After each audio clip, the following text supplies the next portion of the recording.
Show Christ through lives. Let's show Christ through our own lives. Good evening everyone. ప్రభునామంలో మీ అందరికీ తిరిగి వందనాలు తెలియజేస్తున్నాను. పేతురు పత్రిక 2వ పత్రిక ధ్యానానికి మిమ్మల్ని ప్రేమతో ఆహ్వానిస్తున్నాం. లాస్ట్ సెషన్లో మనం ప్రారంభ వాక్కులు చూసాం, పరిచయ వాక్కులు చూసాం. ప్రధానంగా యేసుక్రీస్తు వారి దైవత్వాన్ని నొక్కి చెబుతూ దానికి సంబంధించిన అనుభవ జ్ఞానం మనకు కలిగి ఉండాలని పేతురు భక్తుడు చెప్పినట్టుగా మనం చూస్తాం. అనుభవ జ్ఞానం అంటే మన అనుభవాల నుంచి వచ్చింది కాదు, దేవుని గురించి, యేసుక్రీస్తు వారి గురించి లేఖనాల్లోంచి మనం నేర్చుకునే వాక్యం మన అనుభవంలోనికి రావటం. వాక్యం అనుభవంలోకి రావాలి అన్న సంగతి మనం ఎప్పుడైతే మర్చిపోతామో మన ఆత్మీయ ఎదుగుదల కుంటుపడుతుంది. సో మనకు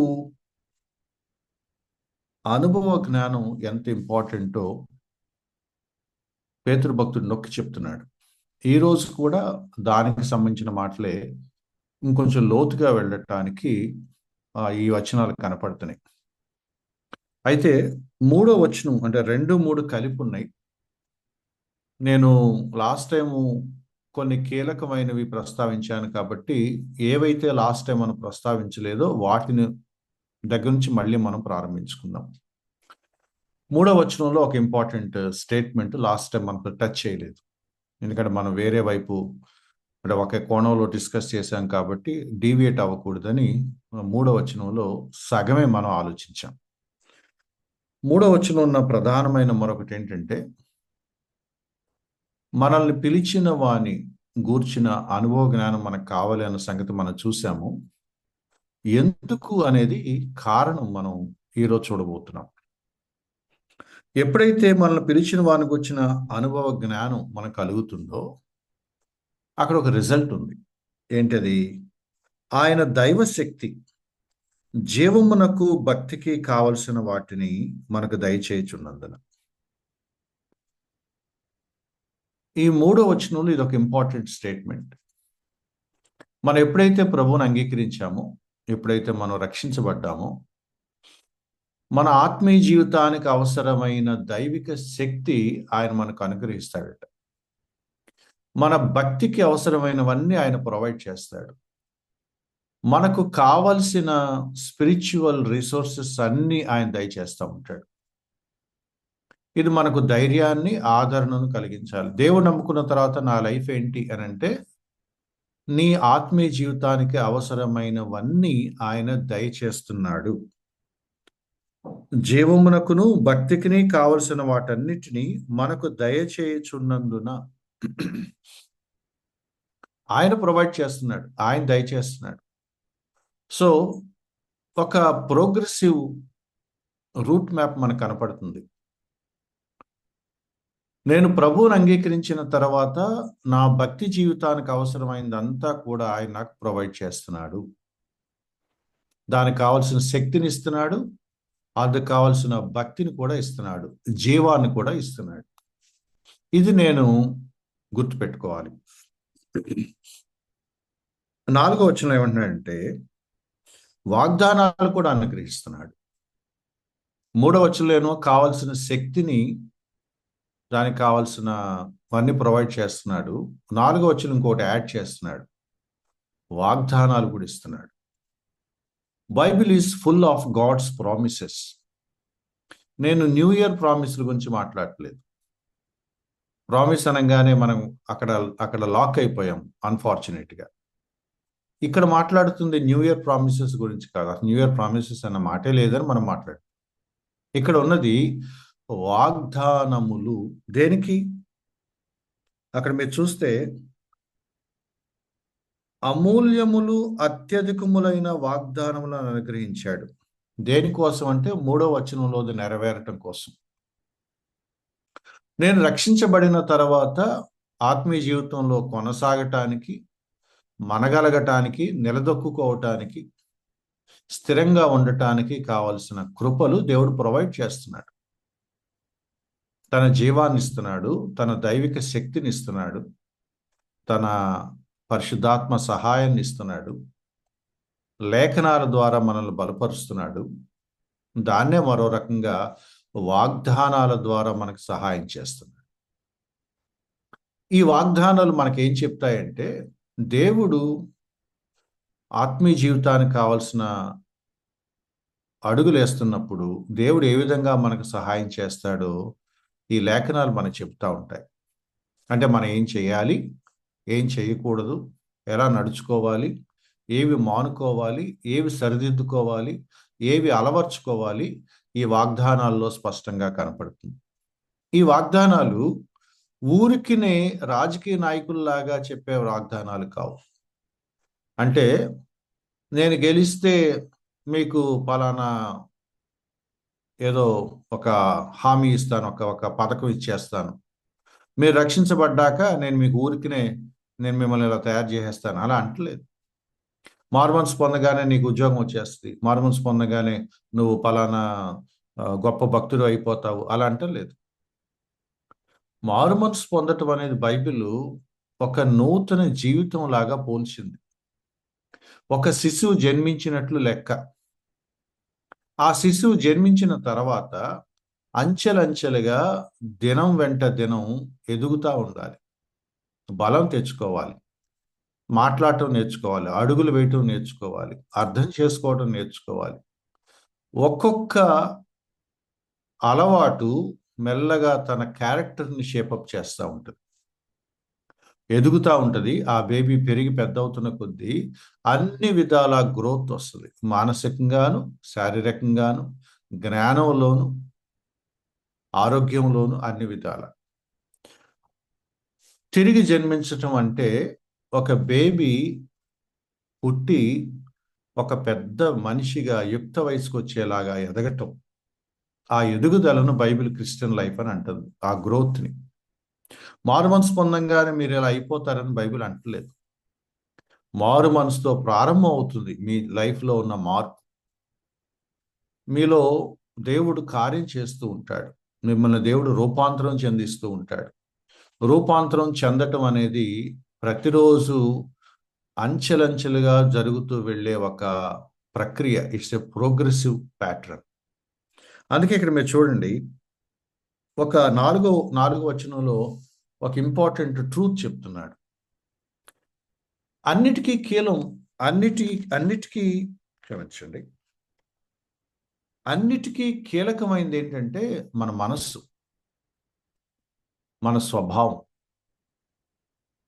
4వ వచనంలో రాసిన విధానం కొంచెం కాంప్లెక్స్గా ఉంది. అంటే దాని అనువాదం తెలుగులోకి దాన్ని చాలా కాంప్లెక్స్గా అలాగే ఉంచేశారు, విడగొట్టకుండా అలాగే ఉంచేశారు. నేను దాన్ని సింప్లిఫై చేసే ప్రయత్నం చేస్తున్నాను. 2 స్టేట్మెంట్స్ ఉన్నాయి, అంటే 2 ప్రధాన సత్యాలు ఉన్నాయి 4వ వచనంలో. ఒకటి, దురాశను అనుసరిస్తే భ్రష్టత్వం సంభవిస్తుంది. దురాశను అనుసరిస్తే భ్రష్టత్వం సంభవిస్తుంది అంటే మన మనసులు ఈ దురాశల వల్ల పాడైపోయినాయి. We all have corrupted minds. అంటే మారు మనసు పొందని వారి గురించి చెప్తున్నాడు, లేదా మారు మనసు పొందక ముందు మనస్థితి కూడా అలాగే ఉంది అన్న సంగతి మాట్లాడుతున్నాం. We all had corrupted minds. దురాశ కలిగిన మనసులు, లేకపోతే పతనం అయిపోయిన మనసులు, భ్రష్టత్వానికి గురైన మనసులు, కరప్టెడ్, కలుషితం అయిపోయి పాడైపోయిన ఆలోచన ధోరణి కలిగిన వాళ్ళం. దాని వలన లోకంలో భ్రష్టత్వం సంభవించింది. దురాశను అనుసరించటం వలన లోకంలో ఉన్న భ్రష్టత్వం. మనుషులందరూ తమ మనసుకు నచ్చినట్టుగా చేస్తున్నారు. ఎఫెసీ పత్రిక 2వ అధ్యాయంలో మనకు కనపడుతుంది. శరీరం యొక్క మనసు యొక్క కోరికలు నెరవేర్చుకొనొచ్చు. పాత నిబంధన న్యాయపత్రుల గ్రంథంలో చూస్తాం, ప్రతివాడు తనకిష్టం వచ్చినట్టు ప్రవర్తిస్తూ జీవించాడు. ఒక అవిశ్వాసి జీవితానికి కొలమానం ఏమీ లేదు. ఒక అవిశ్వాసి జీవితానికి కొలమానం ఎంత కాదన్నా కూడా తన మనసుకు నచ్చినట్టుగా జీవిస్తాడంతే. తన మనసుకు తోచింది చేస్తూ ఉంటాడు. ఆ దురాశ లేకపోతే ఆ కరప్టెడ్ మైండ్, ఆ డిజైర్ అతనిని గవర్న్ చేస్తూ ఉంటుంది, అతను నియంత్రిస్తూ ఉంటుంది. కానీ ఎప్పుడైతే వ్యక్తి రక్షించబడతాడో, నా మాటలు అర్థం చేసుకోండి, ఎప్పుడైతే వ్యక్తి రక్షించబడతాడో, నేను నా మనసును బట్టి నేను ప్రవర్తించట్లేదు, నా లోపల ఉన్న ఆశలు బట్టి ప్రవర్తించట్లేదు, నా మూడ్ స్వింగ్స్ని బట్టి నేను ప్రవర్తించట్లేదు, లేదా ఎవరో భక్తుడిని బట్టో ఇంకెవరో పాస్టర్ గారిని చూసో నేను ప్రవర్తించట్లేదు. దేవుడు నాకు ఒక నూతన స్వభావాన్ని, నూతన హృదయాన్ని కలగచేశాడు. ఆ నూతన స్వభావం ప్రకారంగా దేవుడి మీద ఆధారపడుతూ ఇప్పుడిప్పుడే బుడిబుడి అడుగులేయటం నేను నేర్చుకుంటున్నాను. I'm a baby in Christ.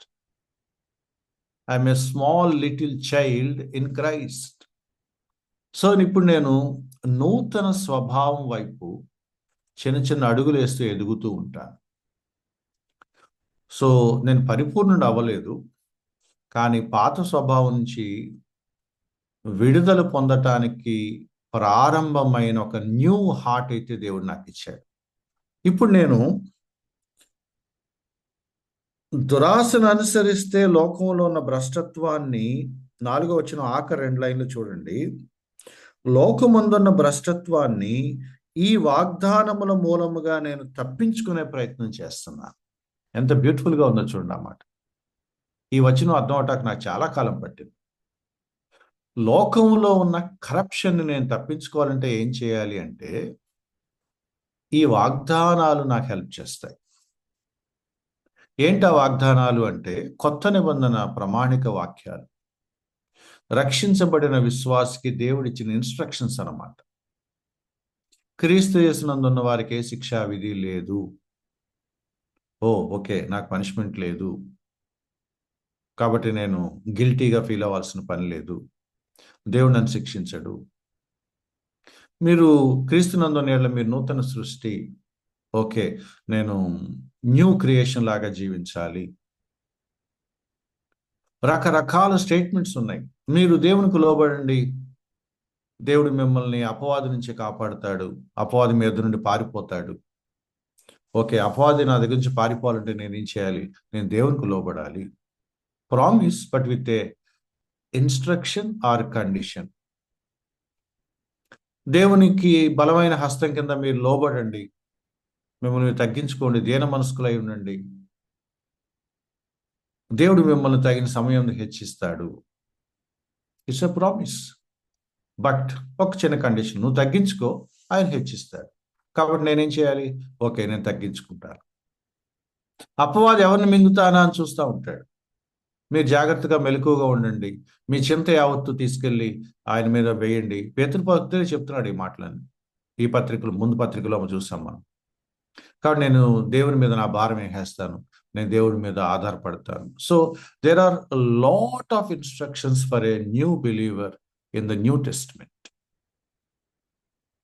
పాత నిబంధనలు కూడా ఉన్నాయి, బట్ మోర్ ప్రిడామినెంట్గా నేను కొత్త నిబంధన అనే పదం ఎందుకు వాడుతున్నానంటే, స్పిరిచువల్ లైఫ్ సంబంధించిన ఇన్స్ట్రక్షన్స్ అనే పత్రికల్లో స్పష్టంగా ఉన్నాయి కాబట్టి స్ట్రైట్ అవే మనకు అవి అప్లై చేసుకోవచ్చు. సో వాగ్దానాలు అంటే నువ్వు ఏమీ చేయకుండా ఊరికి నేను కూర్చుంటే నాకు మాట రేపు పొద్దునే నువ్వు పాస్టర్ అయిపోతావు అని అంటలేదు. You should grow in your spiritual life.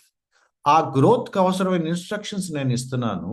ఈ ఇన్స్ట్రక్షన్స్ నువ్వు పాటిస్తే నువ్వు నిజంగా ఆ గ్రోత్ని అనుభవిస్తావు, నువ్వు ఎదుగుతావు, బలం తెచ్చుకుంటావు. ఈ లోకంలో ఉన్న దురాశలు, లేకపోతే దురాశల వలన కలిగిన ఈ కరప్షన్, ఏమన్నా దాన్ని భ్రష్టత్వం అన్నారు తెలుగులో. ఈ లోకంలో ఉన్న భ్రష్టత్వాన్ని మీరు ఎలా తప్పించుకోవాలి అంటే, వాగ్దానాలు అంటే లేఖనాలు. Let me put it in other way. Corrupted mind వల్ల మనకు భ్రష్టత్వం వచ్చింది లోకంలో ఉన్నప్పుడు, కానీ ఇప్పుడు రెన్యూడ్ మైండ్ వల్ల మనకి ట్రాన్స్ఫర్మేషన్ వస్తుంది. ఇదివరకు పాడైపోయిన పాపపూరితమైన మనసు మనకు ఉండటం వల్ల మన జీవితాలు పాడైపోయినాయి. లోకంలోని భ్రష్టత్వంలో మనం కూడా తిరిగాం. కానీ ఇప్పుడు రక్షించబడ్డాక దేవుడు మన మనస్సుల్ని మన అంతరంగాల్ని పరిశుద్ధపరిచాడు, ఒక న్యూ హార్ట్ ఇచ్చాడు, మనస్సాక్షిని కూడా క్లెన్స్ చేశాడు. ఇప్పుడు మనకి న్యూ మైండ్ దేవుడిచ్చాడు. దాన్ని మనం కాపాడుకుంటూ ఉండాలి. రోమపత్రిక 12వ అధ్యాయం 2వ వచనంలో రాయబడిన మాట ఏంటంటే, రెన్యూడ్ మైండ్. రక్షించబడిన తర్వాత దేవుడు మనకు నూతన మనసు ఇచ్చాక ఆ నూతన మనసును ఎప్పుడూ నూతనంగానే ఉంచుకోవాలి, నూతన పరచబడుతూ ఉండాలి. రెన్యూడ్, మళ్ళీ మళ్ళీ అది అప్డేట్ చేసుకుంటూ ఉండాలి. ఎప్పటికప్పుడు లేఖనాలతో సరిపోల్చుకుంటూ నా మనసును నేను లేఖనాలకు అలైన్ చేసుకుంటూ ఉండాలి. ఎందుకంటే సింపుల్గా నేను చెప్పగలనో లేదో నాకు అర్థం కావట్లేదు. మన థింకింగ్ని వాక్యానుసారంగా, వాక్యానికి అనుసారంగా మలుచుకోవాలి. నా ఆలోచన ప్రవృత్తిని లేఖనాలతో పోల్చుకుంటూ మార్చుకోవాలి. ప్రధానంగా ఇక్కడ చెప్తున్న మాట ఏంటంటే, ఇదివరకు దురాశను అనుసరించారు, మీరు భ్రష్టత్వంలోకి వెళ్ళిపోయారు. ఇప్పుడు మీరు వాక్యాన్ని అనుసరించండి, మీరు ఇప్పుడు ట్రాన్స్ఫర్మేషన్ వైపు వస్తారు. సో ఆ వాగ్దానాలను అనుసరించడం అంటే అర్థం ఏంటంటే, దేవుడు చెప్తున్న లేఖన నియమాలను మీరు పాటించండి. పాటిస్తే రిజల్ట్ ఉంటుందా? డెఫినెట్గా రిజల్ట్ ఉంటుంది. డ్యామ్ షూర్ రిజల్ట్ ఉంటుంది. అందుకు దాని వాగ్దానం అన్నాం. వాగ్దానం అనే మాట నేను ఎందుకు ఇక్కడ జాగ్రత్తగా ఎక్స్ప్లెయిన్ చేయాలని నేను కాషియస్గా ఉన్నానంటే, నేనేం చేయవసరం లేదు, అది ఆటోమేటిక్గా జరిగిపోద్ది. దేవుడు నమ్ముకున్న తెల్లారి నుంచి నేను కూర్చొని చూస్తూ ఉంటే లైఫ్ మారిపోద్దని మీరు అనొద్దు. ఇంగ్లీష్ అనువాదాల్లో మీ ఎఫర్ట్ మీరు పెట్టండి అని అర్థం వచ్చే వచనాలు ఉన్నాయి. ఇక్కడ మీరు చూడగలిగితే, మీరు 5వ వచనం, మీరు పూర్ణ జాగ్రత్త గలవారై. 5వ వచనం, మీ మట్టుకు మీరు పూర్ణ జాగ్రత్త గలవారై. Be careful. ఇక్కడ ఒక ప్రిన్సిపల్ కనపడింది మనకి. దురాశను అనుసరిస్తే లోకంలో ఉన్న వాళ్ళంతా భ్రష్టత్వం వైపు, మాలిన్యం వైపు, కరప్షన్ వైపు వెళ్ళిపోతున్నారు. మీరు ప్రభువుని అంగీకరించి ఆ కరప్షన్ తప్పించుకొని ఈ స్పిరిచువల్ లైఫ్లో, భక్తి జీవితంలో ముందుకెళ్ళాలి అంటే దేవుడు మనకు ఒక రిసోర్స్ ఇచ్చాడు. తన శక్తిని మనకిస్తున్నాడు, తన జీవాన్ని మనకిస్తున్నాడు, అలాగే తన వాక్యాన్ని, తన వాగ్దానాలను కూడా మనకిస్తున్నాడు. అలా ఇవ్వటం వల్ల మనం దేవ స్వభావంలో పాలివారం అవుతామట. 4వ వచనం ఆఖరిలో ఉందన్నమాట. నేను కొంచెం పైకి కింద జరుగుతున్నాను ఆర్డర్ కోసం. దేవ స్వభావంలో పాలివారు అవుతున్నారు. ఈ పదాన్ని చూసి కొంతమంది ఎక్స్ట్రీమ్కి వెళ్ళిపోయే ప్రమాదం ఉంది. దేవ స్వభావం అని అంటే కింద రాయబడిన 5వ వచనంలో ఉన్న పదాలను ఆధారం చేసుకొని మనం అర్థం చేసుకోవాలి. అవి గుణాలు. దేవుడు నమ్ముకున్నాక మనకు దేవుని స్వభావం వస్తుంది అని అంటే అర్థం మనం దేవుళ్ళం అయిపోతామని కాదు. దైవిక గుణాలు కొన్ని మనకు అబ్బుతాయి. అది కూడా మోరల్ క్యారెక్టర్స్, మోరల్ వర్చ్యూస్. ఏంటి ఆ మోరల్ వర్చ్యూస్? 5వ వచనంలో ఉంది. సద్గుణము, జ్ఞానము, ఆశా నిగ్రహము, సహనము, భక్తి, ప్రేమ, దయ. ఇవి ఎసెన్స్ అంటున్నాం. అంటే అస్తిత్వం, లేకపోతే నేను కూడా ఇన్ఫైనైట్ గాడ్ని అవుతానని ఏ బుద్ధి తక్కువడు అనడు, బుద్ధున్నోడు అనడు, బుద్ధి తక్కువడు అనడు. I can never become God.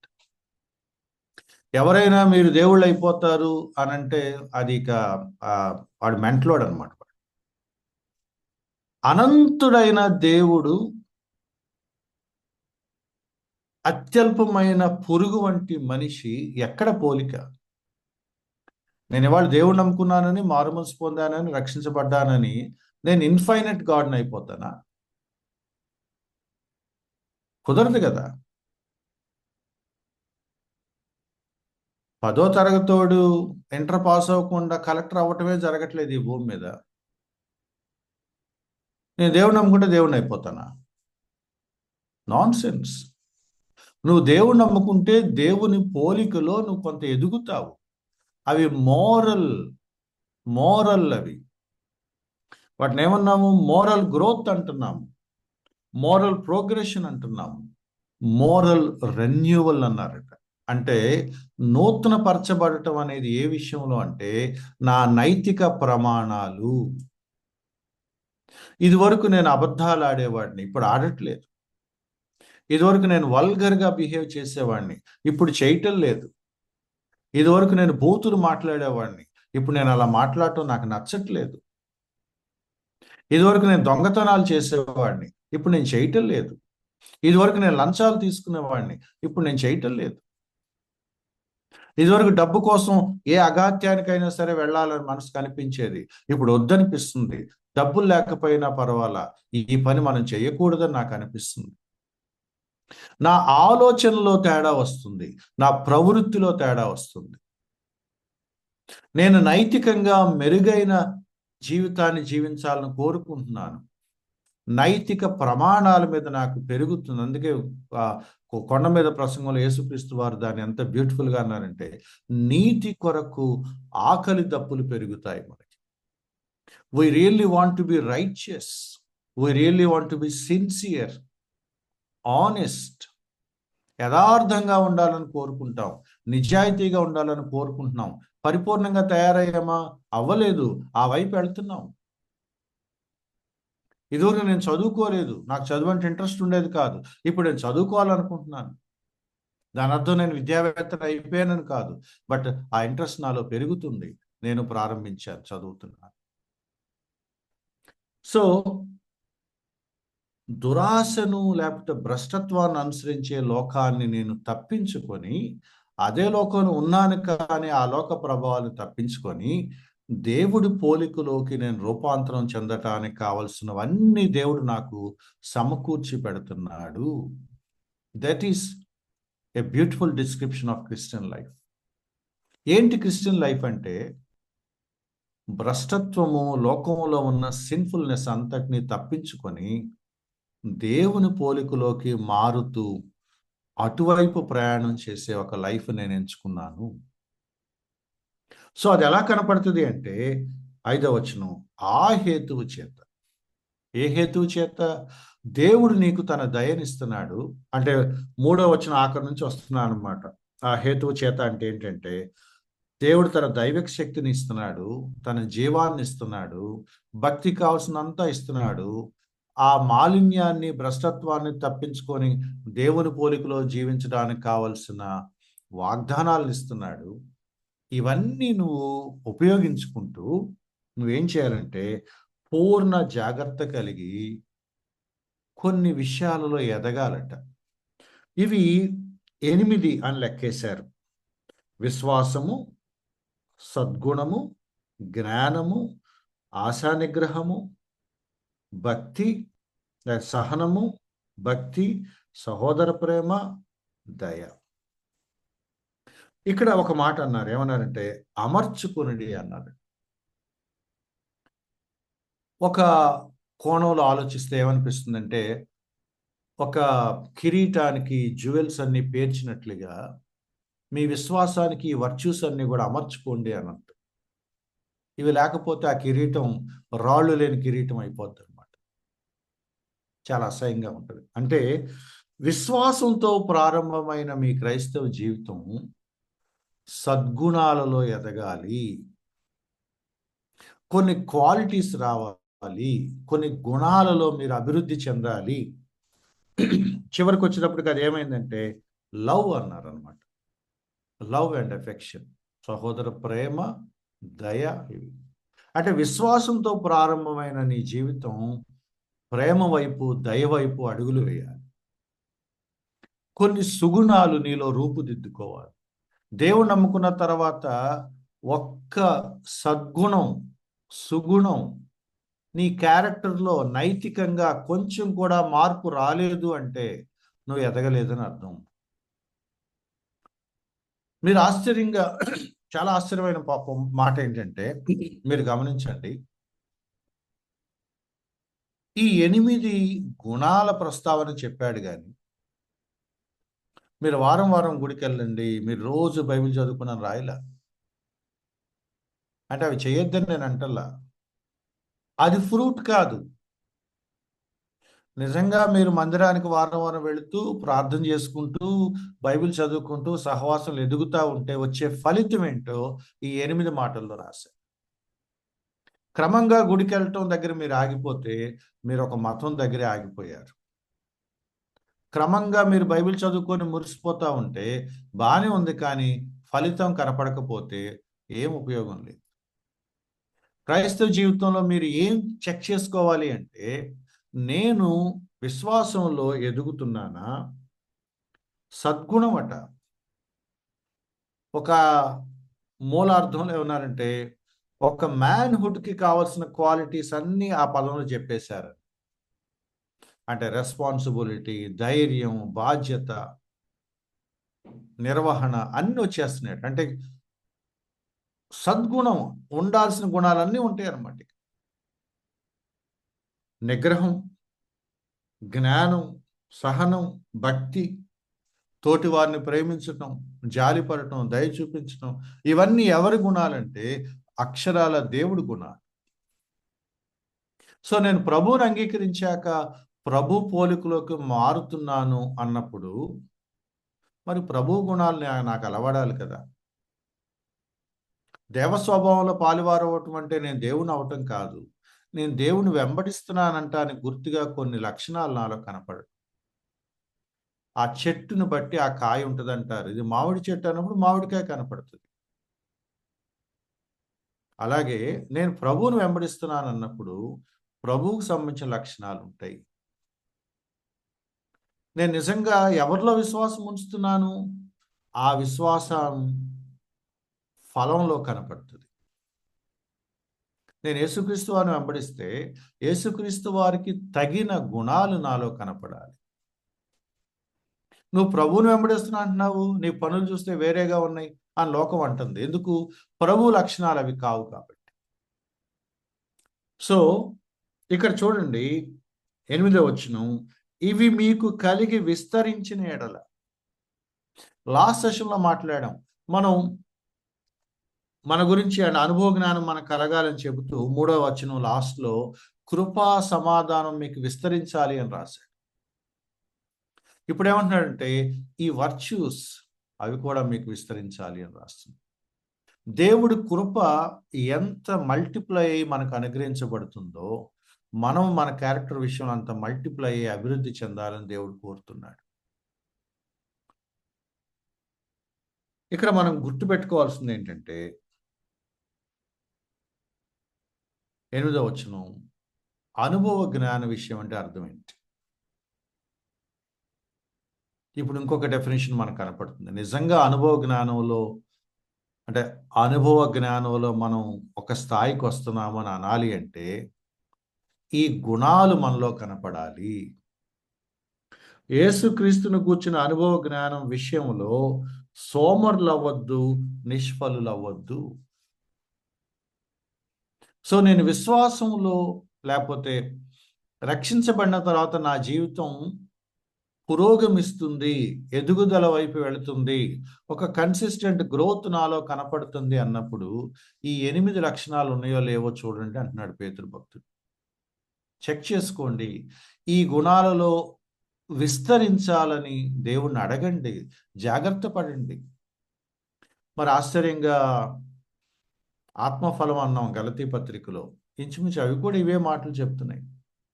If you are really growing in your spiritual life, you will display some virtues.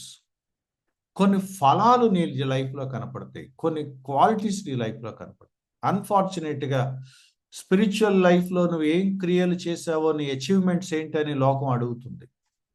దేవుడు అలా అడగట్లేదు.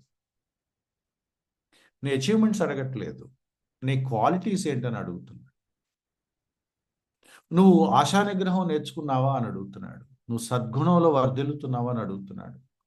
నువ్వు కొంచెం సహనం అలవడిందా అని అడుగుతున్నాడు. జ్ఞానంలో ఏమన్నా కొంచెం మెరుగయ్యావా అని అడుగుతున్నాడు. సహోదర ప్రేమలో ఒక అడుగు ముందుకేసావా అని అడుగుతున్నాడు. నీ తోటి వారిని ఏమన్నా కొంచెం దయగా మాట్లాడగలవా అని అడుగుతున్నాడు. ఈ 8 గుణాలు నా లైఫ్లో రవ్వంత కూడా కనపడకపోతే ప్రమాదం అంటున్నాడు. ఏంటంటే పుట్టిన బేబీ గ్రోత్ లేకుండా ఆగిపోవటం అనమాట. అంటే అదొక వైకల్యం అనమాట. అదొక డిజార్డర్ అనమాట. దాన్నే ఇలా అన్నాడు, మీరు సోమరులవుతారు, నిష్ఫలులవుతారు. ఆ చెట్టు ఎదిగింది, ఫలాలు లేవు. చెట్టే కానీ ఫలాలు లేవు. మామిడి చెట్టు అనే అంటాం, కానీ మామిడికాయలు కనపట్లా. మామిడి చెట్టేనా? మామిడి చెట్టే, కానీ మరేంటో దీనికి ఫలాలు రాలేదు. A Christian without fruit. దాన్నే పేతురు భక్తుడు ఏమన్నాడంటే అన్ఫ్రూట్ఫుల్ అన్నాడు. అన్ఫ్రూట్ఫుల్ అన్నారు. ఇంకొంచెం కఠినమైన పదం చెప్పాలి అని అంటే బ్యారన్నెస్ అన్నారట. బ్యారన్నెస్ అన్నారట. అంటే ఫలాలు లేని జీవితం, గొడ్రాలితనం లాంటి, ఆత్మీయంగా కూడా గొడ్రాలితనం లాంటి జీవితాలు మనకు ఉండొచ్చు. We say that we are born again, but we don't show any fruit in our life. నామమాత్రంగా మిగిలిపోతాం. అంటే అర్థం ఏంటంటే ఏ మాత్రం, కనీస మాత్రంగా కూడా ఎదుగుదల లేని జీవితాలుగా ఉండిపోతాయి. మనం ఎంతప్పటికీ ఒకలాంటి రిలీజియస్ ప్రాక్టీసెస్లో ఎదగాలని చూస్తున్నాము, క్యారెక్టర్లో ఎదగాలని కోరుకోవట్లేదు. ప్రేమించటం నాకు నేర్పించు ప్రభువా అని అడగట్లేదు మనం. ఆశా నిగ్రహం నాకు నేర్పించు ప్రభువా అని అడగట్లేదు. నేను కొంచెం మొరటుగానే మాట్లాడుతున్నాను. ఒక బోధకుడిగా నేను బయట తిరుగుతూ వ్యక్తిగతంగా నేను సంఘర్షణ గురవుతున్న విషయాలు చాలా ఉన్నాయి కాబట్టి నన్ను బాగా వాడుకో ప్రభువా నేను ప్రార్థన చేస్తాను, కానీ నాకు నీ ప్రేమ నేర్పించు ప్రభువా నేను అడగను చాలాసార్లు. నేను ఆలస్యంగా తెలుసుకున్న సంగతులు ఇవి. నీ అభిషేకం నాకు ఇవ్వు, నన్ను నిలబెట్టి నీ సిలువ చాటును మరుగుపరిచి నన్ను వాడుకొని అడిగినంత ప్యాషనేట్గా ఆశా నిగ్రహం నాకు ఇవ్వు, సహనం నాకు ఇవ్వు, సద్గుణం నాకు ఇవ్వు అని నేను అడగను. బికాస్ నా ఇంట్రెస్ట్ అక్కడ ఏదో చేయాలని ఉంది, కానీ నేను నిజంగా ఎదగాలి, క్రీస్తు పోలికలోకి నేను మారాలని నేను అనుకోవట్లేదు. రోమపత్రిక 12వ అధ్యాయంలో 3 బ్యూటిఫుల్ వర్డ్స్ ఉన్నాయి. మనసు మారుతూ ఉండాలి, నూతన పరచబడుతూ ఉండాలి, రూపాంతరం చెందుతూ ఉండాలి. ఎంత సీక్వెన్స్ ఉందో చూడండి. మనసు మారుతూ ఉండాలి, నూతన పరచబడుతూ ఉండాలి, రూపాంతరం చెందుతూ ఉండాలి. ఇదివరకు మనసు పొల్యూట్ అయిపోయింది, కరప్ట్ అయిపోయింది, కానీ ఇప్పుడు మనసు దేవుడు పవిత్రపరిచాడు, న్యూ మైండ్ ఇచ్చాడు. ఇది ట్రాన్స్ఫార్మ్ అవుతూ ఉండాలి. Real change in a Christians life ఇక్కడి నుంచి స్టార్ట్ అవుతుంది. నా బిలీఫ్ సిస్టంలోంచి నా బిహేవియర్ వస్తుంది. నేను దేని మీద విశ్వాసం ఉంచానో దాని ప్రకారంగా నా ప్రవర్తన మెల్లగా అలైన్ అవ్వటం స్టార్ట్ అవుతుంది. అవ్వలేదు అంటే ఆ విశ్వాసానికి నా వ్యక్తిగత ప్రాక్టికల్ లైఫ్కి సంబంధం లేదన్నమాట. ఆ క్రీస్తుకి నా క్యారెక్టర్కి సంబంధం పడలేదన్నమాట. నా క్యారెక్టర్ని ప్రభావితం చేయనప్పుడు ఆ క్రీస్తు నా జీవితంలోకి రావటం వల్ల వచ్చిన ప్రయోజనం ఏంటి? ప్రయోజనం కనపట్లేదన్నమాట. 9వ వచనం అంటున్నాడు, ఇవి ఎవరికి లేకపోవును. కొంతమంది జీవితంలో ఈ ఫ్రూట్స్ కనపడవట. ఎంతో కొంత ఎదుగుదల విశ్వాసులు కనపడుతుంది, కానీ కనపడలేదు అంటే వాళ్ళు ఎక్కడో స్టాగ్నేట్ అయిపోయారనమాట. ఎదుగుదల ఏదో సమస్య చిక్కుకుందనమాట. నిష్ఫలులు అయిపోయారట, గుడ్డి వాళ్ళు అయిపోయారట, తమ పూర్వ పాపములకు శుద్ధి కలిగిన సంగతి మర్చిపోయారట, దూరదృష్టి లేని వాళ్ళు అయిపోయారు. అంటే వీళ్ళు నరకానికి వెళ్ళిపోయారు అట్లా అంటలేదు, భ్రష్టులు అయిపోయారు అలా అంటలేదు, కానీ ఎక్కడో పెద్ద లోటు వచ్చేసింది వాళ్ళ లైఫ్లో. నేను రక్షించబడ్డాను, రక్షించబడిన దానికి తగిన జీవితం నేను జీవించట్లేదన్న స్పృహ కూడా కోల్పోయారట. అలంకారికంగా చెప్తున్నాడు అనమాట. వాళ్ళు మర్చిపోయారట తాము బిలీవర్స్ అన్న సంగతి. నిజంగా అలా మర్చిపోతారంటే మతిమరుపు అంటే అలా కాదు, నెగ్లెక్ట్ చేశారు.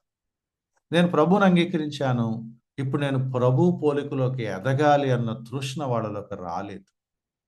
జరుగుద్దా ఇది అంటే జరుగుతుంది కాబట్టే పేతురు భక్తుడు రాస్తున్నాడు. There is every possibility of a believer, for every believer. ప్రతి విశ్వాసి ఏదో ఒక సమయంలో తన ఆత్మీయ జీవితం గురించిన లేదా ఎదుగుదలను గురించిన నిర్లక్ష్యం, ఆ ఫేజ్ అతను ఫేస్ చేస్తాడు. We all neglect our spiritual lives at some time. కొన్నిసార్లు మంచిగా ఎదగాలని ఆశ ఉంటుంది, కొన్నిసార్లు అసలు పట్టనట్టుగా మనం వెళ్ళిపోతాం. నార్మల్ అయిపోతుంది, రొటీన్ అయిపోతుంది, చల్లారిపోయినట్లుగా అయిపోతుంది, ఇంట్రెస్ట్ కోల్పోయినట్టుగా ఉంటుంది. ఒక్కోసారి మన జీవితం చూసి మనకేమనిపిస్తుంది అంటే, లేదా మన తోటి వాళ్ళకి ఏమనిపిస్తుంది అంటే, అసలు వీడు దేవుడు నమ్ముకున్నాడా, అసలు ఆ క్వాలిటీసే కనపట్టలేదేంటి. సో ఈ సంథింగ్ హ్యాపెండ్. దాన్ని ఏమన్నాడంటే, దృష్టి పోయినట్లుగా, మెమరీ పోయినట్లుగా, ఫ్రూట్లెస్గా, సోమరులుగా, నిష్ఫలులుగా మిగిలిపోయారని చెప్తున్నాడు. ఇలా తీసుకుందాం. సోమరులు అంటే అర్థం ఏంటి? నేను ఎదగాలని ఇంట్రెస్ట్ నాకు లేదు, పర్లేదులే ఏమైతే, అది కొంచెం ఆ వస్తువు తెచ్చిపెట్టు, ఇప్పుడేం తెచ్చుకుంటాం, ఇగో కొంచెం మనం బైబిల్ స్టడీ చేసుకుందాం, ఏం చేసుకుంటాం ఇప్పుడు, అవసరమా. ఒక ఇంట్రెస్ట్ పోయిందనమాట, యాక్టివిటీ పోయింది, చురుకుగా నాకు అవసరం అన్న ఇంట్రెస్ట్ పోయింది, సోమరితనం వచ్చేసి ఉండొచ్చు. నిష్ఫలులు అంటే ఫలించాలని ఇంట్రెస్ట్ కూడా లేదు, కూడా లేదు. ఒక చిన్న ఎగ్జాంపుల్ చెప్పి నేను ముందుకెళ్తాను. పిల్లలకి సర్టెన్ ఏజ్ వచ్చాక మాట్లాడటం రాకపోతే ఏం చేస్తారు? తల్లిదండ్రులు వరీ అవుతారు. సార్ మా వాడికి 7 years వచ్చినాయండి వయసు, ఇంకా మాట్లాడట్లేదు, ఎల్కేజీ అయిపోయింది, ఫస్ట్ క్లాస్ అయిపోయింది, వాడు మెల్లగా చదువుల్లో పడుతున్నారు, అందరూ మాట్లాడుతున్నారు, పాఠాలు అప్పు చెప్తున్నారు, వీడికి నోట్లోంచి సౌండ్ రావట్లేదు. And parents will worry and they will take him to doctor, they will consult the doctor. Doctor గారు, వీడి వయసు ఎంత, వీడి మాటలు రావట్లేదు. That's a human response. మరి ఎదగాల్సిన విశ్వాసి వయసుకు తగిన ప్రభువుని అంగీకరించిన తర్వాత నా జీవితంలో కనపడాల్సిన ఫలాలు కనపడకపోతే ఏది ఆ వరి ఏది? వయసుకు తగిన మార్పు శారీరకంగానో మానసికంగానో కనపడకపోతే కంగారు పడుతున్న మనుషులు, ఆత్మీయంగా వయసుకు తగిన మార్పు రాకపోతే కంగారు ఎందుకు పడట్లేదు? ఎందుకంటే అది అవసరం లేదని వాళ్ళు అనుకుంటున్నారు. నేను దేవుడు నమ్ముకున్నాను కదా, ఇక చాలు. పరలోకంలో నేను నా సీట్ వేసుకున్నాను కదా, ఇక చాలు. ఎదగాలి అని అనుకోవట్లేదు. క్రైస్తవ సమాజానికి ఒక పెద్ద దరిద్రం ఏంటంటే, they never really long to grow in Christ. మీరు ప్రభు నమ్ముకుంటే నాకేం నష్టం లేదు అంటున్నాడు అపవాది. ఎందుకంటే మీరు తర్వాత ఎలాగే ఏం చేయరు కదా. No worries. మీరు ఎదగాలి, ఆ ఎదుగుదల సక్రమంగా ఉండాలి అన్న తృష్ణ, అన్న కన్సర్న్ మీకు లేదు. హెబ్రీ సంఘానికి రాస్తూ హెబ్రీ పత్రికలో ఆయన అన్నాడు, వయసును బట్టి చూస్తే మీరు ఇలా ఉండాలి, కానీ మీరు ఇంకా పాలు తాగే స్థితిలో. And you are least bothered about your spiritual growth. మీరు నొచ్చుకున్నా నన్ను క్షమించండి ఒకవేళ మీకు కష్టం కలిగితే. But let me ask this question, are you really interested in your spiritual growth? Are you really interested in your spiritual growth? ఎదగాలని, విస్తరించాలని, ఈ గుణాలు నాలో ఏర్పడాలని, ఆ లక్షణాలు నాలో వృద్ధి చెందాలని అనుకొని ఎంతకాలమైంది? When was the last time you prayed God to teach you love? ప్రభా సహనం నాకు నేర్పించని నువ్వు అడిగి ఎంతకాలమైంది? ఆశా నిగ్రహం అంటే ఏంటో నాకు అనుభవంలో తీసుకురాపో అని నువ్వు అడిగి ఎంతకాలమైంది? సహోదర ప్రేమను నాకు నేర్పించని అడిగి ఎంతకాలమైంది? జ్ఞానం అంటే ఏంటి? జ్ఞానం నాకు అవసరం అని మన సామెతలు చదివినప్పుడల్లా పదే మాట, ఐ నీడ్ విజ్డమ్. అదేదో మనది కాదన్నట్టుగా ఎలా బ్రతుకుతాం? జ్ఞానం లేకుండా ఎలా బ్రతుకుతాం? సద్గుణం అంటే ఏంటి ప్రభా? నీ వాక్యంలో చదివాను, సద్గుణం లేకపోతే నా జీవితం ఏమైపోద్ది? I really want to know that అని ఎందుకు అనిపించట్లేదు? భక్తిలో ఎదగాలి, ప్రేమలో ఎదగాలి, దయలో ఎదగాలి. దీర్ఘశాంతం అంటే ఏంటి? దయాళుత్వం అంటే ఏంటి? ఓర్పు, సహనాలంటే ఏంటి? ఇవి నాకు ఎప్పుడు అలవడతాయి? ఆ కన్సర్న్ ఎందుకు లేదు మనకి? మనకి పేరు కావాలి, మనకి పర్ఫార్మెన్స్ కావాలి. వేదిక మీద నిలబడినప్పుడు గొప్ప భక్తుడిలాగా హడావుడి చేయాలని చూస్తున్నాం. ప్రార్థన చేసినప్పుడు మంచి ప్రార్థనా పరులని వీళ్ళు అనుకోవాలని ఒక డాంబికంగా ప్రార్థన చేస్తున్నాం. కానీ నా అంతరంగంలో కొన్ని గుణాలు రూపుదిద్దుకోవాలి. ఒక కొత్త మనసు షేపప్ అవ్వాలి. నూతన మనసు, నూతన స్వభావంకి తగిన క్రియలు నా జీవితంలో కనపడాలి. ఇతను ఇదివరకులాగా లేడు, ఇతని థింకింగ్ మారింది, ఇతని ప్రయారిటీస్ మారినాయి, ఇతని పర్స్పెక్టివ్స్ మారినాయి, ఇతని పనులు మారినాయి అని ఎందుకు ఎవరు గుర్తుపట్టట్లేదు? కారణం ఒకటే, అలా ఎదగాలని ఇంట్రెస్ట్ మనకు లేదు. ఎక్కడో స్టాగ్నెట్ అయిపోయాము, సోమరులం అయిపోయాము, నిష్ఫలులం అయిపోయాము. రక్షించబడ్డామన్న సంగతి గుర్తు లేనంతగా మన జీవితాల్లో మనం బతికేస్తున్నాము. గుర్తులేదంటే గుర్తుంది, కానీ ఆ ప్రకారం ఎక్కడ కూడా లక్షణాలు కనపట్టలేదు. గురుడ్డి వాళ్ళుగా, దూరదృష్టి లేని వాళ్ళుగా అయిపోయాం. We say that we are believers, but we don't really want to behave like believers. విశ్వాసం అని చెప్పుకుంటున్నాం, కానీ విశ్వాసులాగా ప్రవర్తించాలన్న తృష్ణ ఏమాత్రం రవ్వంత కూడా కనపట్టలేదు మనకి. అక్కడ ఆగిపోయామా? అది పేతురు భక్తుడు చెక్ చేసుకోమంటున్నాడు. 9వ వచనం అంటున్నాడు, ఇవి ఎవరికి లేవో. దెర్ ఆర్ పీపుల్, అవి లేని వాళ్ళు ఉంటారు. ఆత్మీయ జీవితంలో కుంటు పడిపోయిన వాళ్ళు ఉంటారు, వెనకబడిపోయిన వాళ్ళు ఉంటారు, స్టాగ్నెట్ అయిపోయిన వాళ్ళు ఉంటారు. చెక్ చేసుకోండి అంటున్నాడు. నష్టపోతున్నారని అంటున్నాడు. 10వ వచనంలో వార్న్ చేస్తున్నాడు, ఒకసారి మీరు మీ పిలుపుని నిశ్చయం చేసుకోండి. అంటే రక్షించబడ్డారా తేల్చుకోండి కాదు దాని ఉద్దేశం. ప్రూవ్ చేసుకోండి. మళ్ళీ come back to your faith. ఆ క్రియల్లోకి రండి, ఆ వర్చ్యూస్ మీద మనసు పెట్టండి. నేను రక్షించబడ్డానని కాస్త ఒకసారి మళ్ళీ దారిలోకి రండి, పనిచేయటం మొదలు పెట్టండి.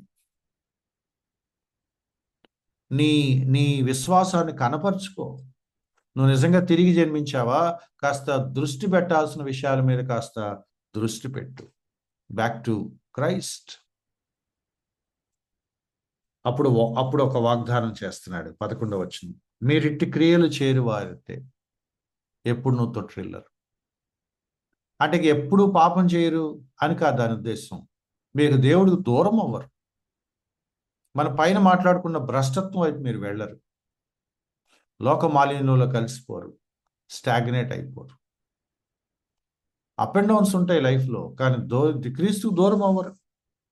మీరు ఈ క్రియలు చేస్తూ ఉంటే proof that you are really born again. మనసు పెట్టండి. సింపుల్. ఇలా ఇలా ఇలా ఇలా అంటారు కన్ఫ్యూజన్ లేకుండా. మీరు చాలా కాలం నెగ్లెక్ట్ చేశారు, మీ ఆరోగ్యం పాడైపోయింది.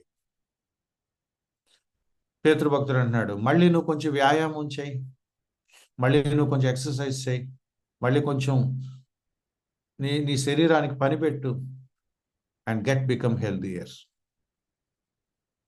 ఇవి చేయటం వల్ల నువ్వు రక్షించబడతావని అంటలేదు. ఇవి చేస్తే నీకు రక్షణ వస్తుందని అంటలేదు. నువ్వు రక్షించబడ్డావు కాబట్టి వేటి మీద శ్రద్ధ పెట్టలేదో వాటి మీద శ్రద్ధ పెట్టమని మళ్ళీ వాళ్ళని పిలుస్తున్నాడు. ఇవి చేస్తే మీరు తొట్టిల్లరు. కన్సిస్టెంట్గా ఈ పనుల మీద నువ్వు మనసు పెడితే నిత్య జీవం మీ కొరకు ఎదురు చూస్తుంది. మళ్ళీ నువ్వు ట్రాక్లోకి వస్తావు, ఎదుగుతూ ఉంటావు, విస్తరిస్తూ ఉంటావు, వర్ధిల్లుతూ ఉంటావు. అంచెలంచెలుగా కొంచెం కొంచెంగా దేవుని పోలికలోకి రూపాంతరం చెందుతూ ఉంటావు. అండ్ వన్ డే నిత్య రాజ్యం నీ కొరకు ఎదురు చూస్తుంది.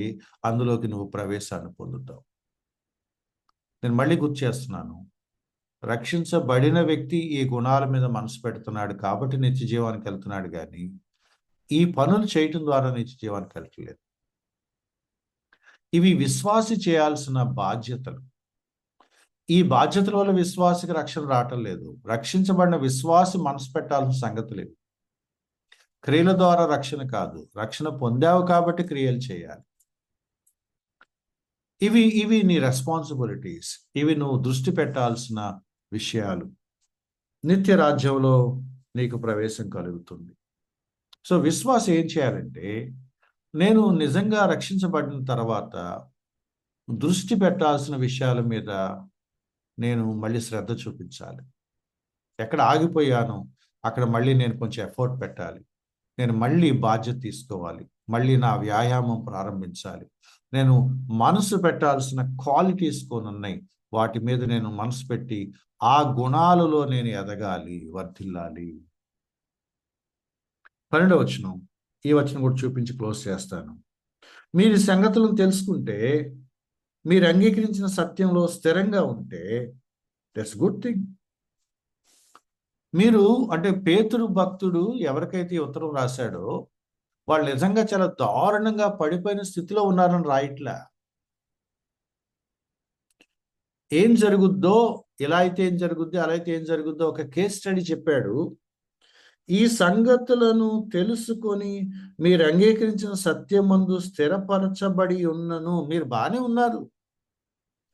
అంటే పైన ప్రస్తావించినట్టుగా మీరు అలా సోమరులు అయిపోయారు, గుడ్డివాళ్ళు అయిపోయారు, దారుణంగా దిగజారిపోయారు, ఆ స్థితిలో ఉన్నారని అంటలేదు. మీరు స్థిరంగానే ఉన్నారు. కానీ జాగ్రత్త, మీరు ఎప్పుడైతే ఆగుతారో మీరు మెల్లగా వెనక్కి తగ్గుతారు. జాగ్రత్త పడండి, ఎక్కడ కూడా స్పేస్ ఇవ్వద్దు. అయితే జ్ఞాపకం చేయటం నా బాధ్యత, మిమ్మల్ని సిద్ధపరచడం నా బాధ్యత, ఎప్పటికప్పుడు అలర్ట్ చేయటం నా బాధ్యత. అందుకు నేను మీకు చెప్తున్నాను. సో వీళ్ళు విశ్వాసులా కాదా అన్నంత అనుమానం వచ్చేలాగా మీరు ఉన్నారు, అందుకే నేను రాష్ట్రాన్ని పేతురు భక్తుడు అనట్లేదు. నిజాన్ని మనకు తెలుసు, వాళ్ళకి ఈ ఉత్తరం రాస్తున్నప్పుడు వాళ్ళ కండిషన్ ఏంటంటే తమ విశ్వాసం కోసం వాళ్ళు భయంకరమైన శ్రమలు అనిపిస్తున్నారు. అయినా వాళ్ళు నిలదొక్కున్నారు. వాళ్ళు అప్రిషియేట్ చేస్తున్నాడు. మీ విశ్వాసం పరీక్ష గురవుతుంది, బట్ గుర్తుపెట్టుకోండి, దానికి తగిన ప్రతిఫలం మీకు వస్తుంది. బట్ లాస్ట్ పత్రికలో మనం చూసాం, శ్రమలు అనుభవిస్తున్నారని చెప్పి మీరు జీవించాల్సిన విధానానికి మీకు ఎక్సెప్షన్ లేదు. మీ శ్రమలో ఉన్నా కూడా మీ నైతిక ప్రవర్తన మారటానికి వీల్లేదు. మళ్ళీ గుర్తు చేస్తున్నాడు, మీరు సత్యమందు స్థిరపరచబడి ఉన్నారు. సో ఈ మాట చెప్పి నేను ముగిస్తాను. Let me put it this way. సత్యమందు స్థిరపరచబడితే తప్ప ఒక స్థిరమైన ఆత్మీయ జీవితం నీకు రాదు. ఐ రిపీట్, వాక్యంలో మీరు స్థిరపడితే తప్ప ఒక స్థిరమైన విశ్వాస జీవితం మీకు రాదు. Consistency in the word of God leads to consistency in your spiritual life. సత్యంలో ఎదగకుండా, సత్యాన్ని నేర్చుకోకుండా, సత్యంలో స్థిరంగా దృఢంగా పాతుకుపోకుండా ఆత్మీయ జీవితం స్ట్రాంగ్గా ఉండాలంటే జరగదు. బయట మనం కొన్ని బోధలు వింటున్నాం, వాక్యం నేర్చుకోరు, వాక్యం చదవరు, వాక్యం అర్థం చేసుకోరు, వాక్యం జీరో. గంటలు గంటలు గంటలు గంటలు రోజుల తరబడి ప్రార్థన చేస్తూ ఉంటారు. బయట చాలా సంఘాలు చూస్తాం, 40 దినాల ఉపవాస ప్రార్థనలు, 40 రోజులు ఫాస్టింగ్ ప్రేయర్ చేస్తూ ఉంటారు. ఈ 40 రోజులు ఏం చదువుతారు అంటే వీ డోంట్ నో. వాక్యం నేర్చుకోకుండా, సత్యంలో స్థిరపడకుండా నువ్వు ఆత్మీయ జీవితంలో స్థిరంగా ఉంటానంటే జరగదు. It's a contradiction. స్థిరమైన నిరీక్షణ నీకు ఎలా వస్తుంది? స్థిరమైన వాక్యంలో నీకు పునాది ఉన్నప్పుడు. Let me close here my dear friends. సత్యంలో స్థిరపడినప్పుడే నీ నిరీక్షణ స్థిరంగా ఉంటుంది. సత్యంలో స్థిరపడినప్పుడే నీ విశ్వాసం స్థిరంగా ఉంటుంది. సత్యంలో స్థిరపడినప్పుడే నీ ఆత్మీయ ఎదుగుదల, నీ ప్రయాణం స్థిరంగా ఉంటుంది. లేనట్లయితే ఎక్కడో ఆగిపోయావు, నిష్ఫలులుగా అయిపోయాము, సోమరులం అయిపోయాము, ఒక బ్యారన్ కండిషన్లో మిగిలిపోయినట్టుగా అనిపిస్తుంది. మళ్ళీ ఒకసారి మనం పరిశీలించుకుందాం. May the lord help us to reexamine our personal lives. ఎక్కడన్నా ఆగిపోయామా? ఎక్కడన్నా స్టాగ్నేట్ అయిపోయామా? మళ్ళీ మనసు పెట్టాల్సిన విషయాలు ఏమైనా ఉన్నాయా? మరి ముఖ్యంగా గుణాలు ఏ ప్రభువును వెంబడిస్తున్నామో ఆ ప్రభువును పోలిన గుణాలు కనీస మాత్రంగా కూడా మనలో రూపుదిద్దుకోకపోతే అది నిజంగా ఎదుగుదలేనా? మళ్ళీ ఒకసారి మన పిలుపుని చెక్ చేసుకుందాం. పిలుపుకు తగినట్లుగా మన ప్రవర్తనను లేఖనాలతో సరిపోల్చుకుంటూ మలుచుకుందానికి దేవుడు మనకు సహాయం చేయను గాక. Thank you. Over to dear brother Anil.